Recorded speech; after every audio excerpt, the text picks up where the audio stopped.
महाराष्ट्र राज्य कायमचं दुष्काळमुक्त करणं हे आपलं लक्ष्य आहे आणि त्यासाठी आपण येत्या काळामध्ये नदी जोड प्रकल्पावर भर देणार असल्याचं मुख्यमंत्री देवेंद्र फडणवीसांनी सांगितलंय। यासोबतच ग्रीन एनर्जीवरही आपला भर राहणार असंही ते म्हणाले। त्यामुळे 2030 पर्यंत राज्यातील 52% वीज ग्रीन एनर्जी स्वरूपात पुरवली जाईल असंही त्यांनी स्पष्ट केलंय। याचा शेती आणि उद्योग क्षेत्राला प्रचंड फायदा होणार असल्याचंही फडणवीसांनी म्हटलंय।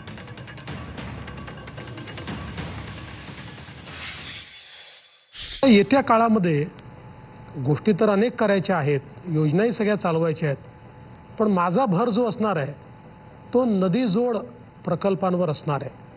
कारण मी आता इरिगेशन मिनिस्टर म्हणून 4 प्रमुख नदी जोड प्रकल्पांना मान्यता दिली आहे। हे प्रकल्प महाराष्ट्राला कायम दुष्काळातून मुक्त करू शकतात, कायम। त्यामुळे हे नदी जोड प्रकल्पांवर माझा भर राहणार आहे। ग्रीन एनर्जीवर माझा भर राहणार आहे, कारण आपण मागच्या काळामध्ये जवळपास 54,000 मेगावॅटचे वेगवेगळे प्रोजेक्ट हातामध्ये घेतले आहेत आणि या प्रोजेक्टमुळे 2030 साली महाराष्ट्रातली 52% वीज ही अपारंपरिक स्रोतातली म्हणजे ग्रीन एनर्जी असणार आहे।